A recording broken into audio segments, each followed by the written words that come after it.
Somos el grupo 4 y vamos a presentar medidas resilientes al déficit fiscal. Como integrantes tenemos a Anita, a Roger Kirby, a José Carlos Brillante y quien les habla como su moderador, Brian Dreyfus. Vamos a responder principalmente y centrarnos en las preguntas si es que las economías pueden vivir con un déficit fiscal y qué recomendarían acá junto con los panelistas para poder reducir justamente ese indicador llamado déficit fiscal. Pero antes, vamos a tener una breve definición de qué se trata este indicador al que vamos a abordar el tema de hoy.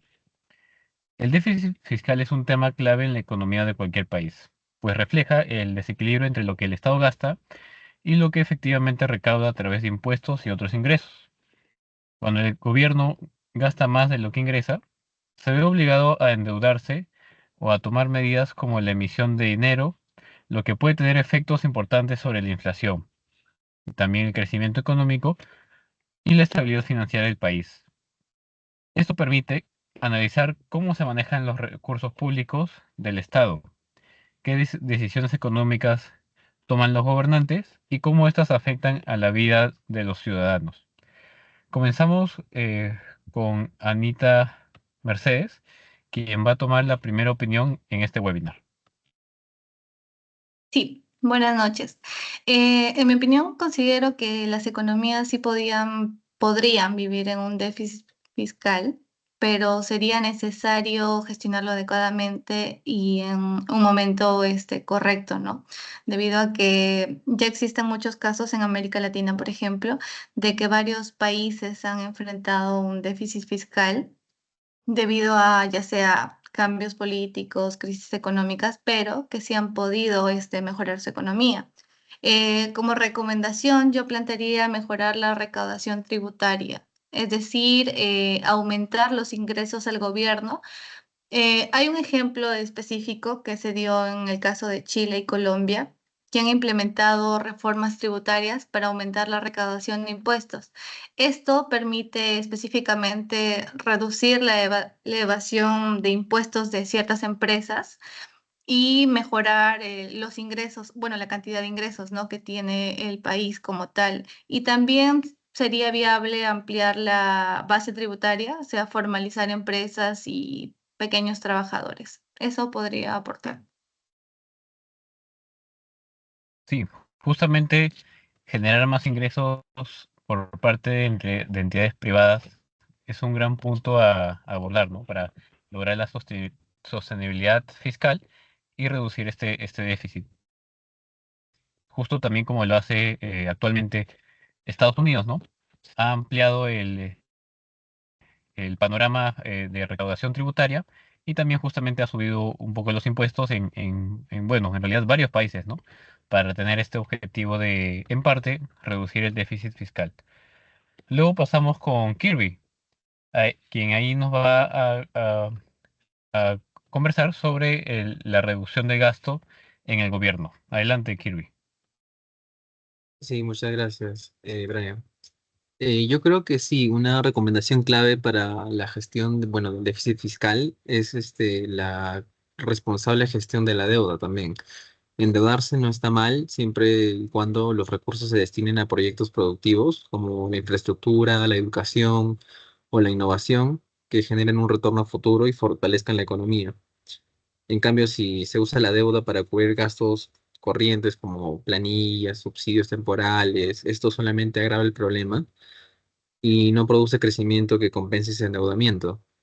Además, yo creo que es importante establecer techos de deuda y reglas fiscales claras. Estos mecanismos ayudan a mantener disciplina y evitar excesos de gasto y dar señales de confianza a los mercados internacionales. Hay países como Chile, Colombia, por ejemplo, que han aplicado reglas fiscales que les han permitido controlar mejor su déficit y mantener estabilidad macroeconómica. Eh, yo creo que el déficit fiscal puede ser manejable, pero la clave está en endeudarse con responsabilidad y en función del desarrollo también, asegurando que cada sol o dólar prestado se convierta en inversión productiva y que esto fortalezca la economía en el largo plazo. Muy claro lo que mencionaste, Kirby. Reducir este tipo de gastos corrientes y justamente pasar este gasto a inversión, como mencionaste, en infraestructura, generan más, ¿no? Más beneficio que solamente que solo esté en la caja de gasto, ¿no? Justamente esta infraestructura va a permitir que haya más carreteras, más negocios, más conectividad entre ciudades, por ejemplo. Ese es un gran ejemplo, la conectividad. Y justamente esta practicidad genera más productividad a través de más empleos, menores gastos a los privados y por lo tanto, aportar incluso más tributación al Estado, ¿no? Por último, vamos a José, quien nos va a hablar la transparencia en esta gestión del déficit fiscal y las estrategias que el gobierno implementa. Gracias, Brian. Bien, cuando hablamos de reducir el déficit fiscal, hay algo fundamental que a veces se deja de lado, ¿no? La confianza de la ciudadanía. En el Perú podemos diseñar reformas tributarias o recortar gastos, pero si la gente no confía en cómo se manejan sus impuestos, la sociedad, el cumplimiento tributario se resiente y cualquier esfuerzo pierde efectividad. Un caso que nos muestra el valor de la transparencia es el de México. México posee una plataforma llamada Compranet, donde cualquier ciudadano puede revisar en línea contratos y montos adjudicados. En nuestro país tenemos avances en ese sentido, como es el portal de transparencia económica del MEF, pero aún nos falta hacerlo más accesible y útil para que la población realmente entienda en qué se gasta cada sol. La transparencia fiscal no es solamente publicar cifras, implica rendición de cuentas claras, datos abiertos y trazabilidad de los gastos. Además, la evidencia internacional nos muestra que los países más transparentes acceden a financiamiento externo con menores costos, justamente porque los inversionistas perciben menos riesgo. En conclusión, a mi consideración, ¿no? Si queremos reducir el déficit fiscal de manera sostenible en el Perú, no solamente basta con recaudar más o gastar mejor. Necesitamos fortalecer la confianza ciudadana a través de la transparencia, porque la sostenibilidad fiscal no depende solamente de números, sino de la relación entre la confianza del Estado con la sociedad que los elige.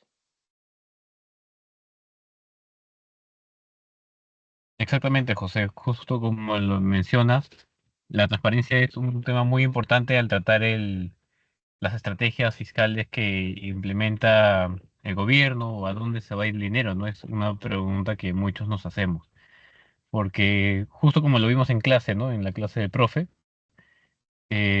mucha de esa recaudación tributaria que podemos tener o eficiencia en gastos, el neto se va, pues no sabemos a dónde, ¿no? Tal vez en corrupción. Y justamente la estrategia que comenta José de la transparencia y trazabilidad nos va a ayudar a reducir ese gran problema y en consecuencia reducir el déficit fiscal que tiene el Perú actualmente. Muchas gracias.